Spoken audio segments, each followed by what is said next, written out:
Selamat datang kembali di pembahasan kita. Kali ini kita gali lebih dalam satu taktik negosiasi yang cukup klasik ya dari bab 14 sumber kita. Taktik orang baik, orang jahat. Good guy, bad guy. Betul. Kita mau coba pahami nih gimana sih cara kerjanya, efeknya ke kita sebagai target, dan ya kenapa penting banget buat ngenalin polanya. Ya, taktik ini memang menarik ya. Cara kerjanya itu ngasih tekanan, tapi tanpa harus kelihatan konfrontatif langsung dari si penekan utamanya. Maksudnya? Anda jadi merasa kayak ada yang ngebela gitu, padahal sebenarnya lagi diarahkan ke tujuan mereka. Oke. Jadi, gimana persisnya mekanisme dasar taktik ini berjalan? Di bab 14 itu kan digambarkan kayak, apa ya, permainan peran gitu ya? Tepat sekali. Intinya itu ada di kontras. Jadi dalam satu tim negosiasi, ada satu orang yang sengaja berperan jadi orang jahat. Yang keras kepala gitu? Iya, kaku, banyak nuntut, mungkin kesannya agak galak atau mengintimidasi. Dia yang bangun tembok penolakan. Nah, terus? Nah, terus muncul nih rekannya. Si orang baik. Yang ini tampilannya lebih, ya bersahabat, penuh pengertian. Seolah-olah dia paling ngerti posisi Anda dan pengen bantu. Ah, ini kayak yang sering di film-film polisi itu bukan sih? Pas interogasi? Hah, iya, Satu polisinya kasar, bentak-bentak, terus datang polisi satunya lagi nawarin minum, simpatik, jadi temen. persis. Itu contoh yang mungkin agak ekstrem ya, tapi prinsipnya sama persis. Efektifnya itu ya dari kontras tadi. Kontrasnya bikin apa memang?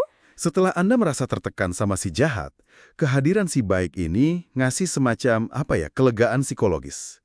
Rasa lega ini bikin Anda cenderung lebih percaya, lebih terbuka ke si orang baik. Masuk akal. Si jahat bikin masalah, si baik datang kayak bawa solusi. Benar, tapi ya itu, solusinya ada syaratnya. Nah, ini dia. Harganya apa biasanya? Ya, tentu aja. Solusi yang ditawarin si baik itu hampir selalu minta Anda ngasih konsesi. Anda diminta lebih fleksibel lah, nurunin ekspektasi lah. Sebagai balas budi gitu. Bisa dibilang gitu. Atau sebagai syarat biar si baik ini bisa ngebantu Anda ngadepin si jahat. Secara psikologis, rasa lega tadi itu kuat. Anda jadi pengen membalas kebaikannya dia. Seringnya ya dengan ngasih konsesi. Padahal ya itu tujuan utama mereka dari awal. Di sumber kita disebutin contoh di dunia bisnis ya. Bisa digambarin sebitin nggak gimana itu mainnya? Bisa. Misalnya gini, Anda presentasi proposal ke presiden direktur. Dia langsung tolak mentah-mentah, argumennya kaku banget, pokoknya nggak bisa. Itu si orang jahat. Oke. Terus wakilnya, mungkin VP-nya gitu ya, nemuin Anda secara terpisah. Ngomongnya penuh simpati, wah Pak Presiden memang agak sulit ya, tapi saya lihat proposal Anda ini ada potensinya kok.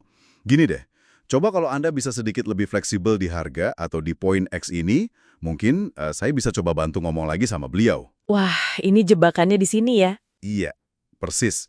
Anda jadi mulai negosiasi sama diri sendiri. Nurunin tawaran Anda lewat si orang baik ini. Dengan harapan, dia bisa melunakkan si orang jahat. Terus ada juga variasi pakai orang jahat yang nggak hadir langsung kan? Itu gimana lagi tuh? Betul. Itu bisa lebih tricky lagi. Jadi orang jahatnya itu bisa figur yang abstrak atau emang nggak ada di ruangan. Contohnya? Negosiatornya bilang, saya sih pribadi setuju aja Pak Bu. Tapi aduh komite kami ini ketat banget soal anggaran. Atau saya khawatir nih atasan saya nggak bakal setuju sama angka segini. Jadi kita nggak bisa konfrontasi langsung dong sama biang keroknya? Nah, itu dia. Lebih susah ditangkal kan? Anda cuma berhadapan sama si orang baik yang seolah-olah dia juga korban dari si orang jahat yang nggak kelihatan itu. Sama-sama susah gitu posisinya. Oke.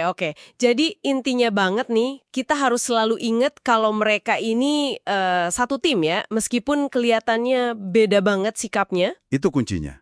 Jangan sampai terkecoh sama penampilan atau kata-kata manis si orang baik.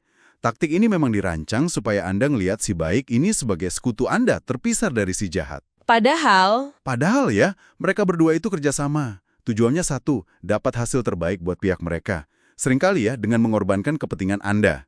Oke, jelas sekarang. Jadi kalau kita rangkum nih, taktik orang baik, orang jahat ini intinya permainan peran psikologis.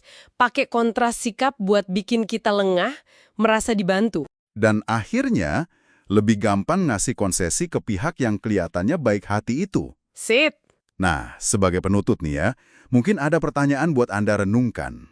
Sekarang kan Anda udah lebih kenal nih polanya. Iya. Coba pikirkan, Gimana kesadaran ini bakal ngubah cara Anda ngelihat dinamika negosiasi tim ke depannya?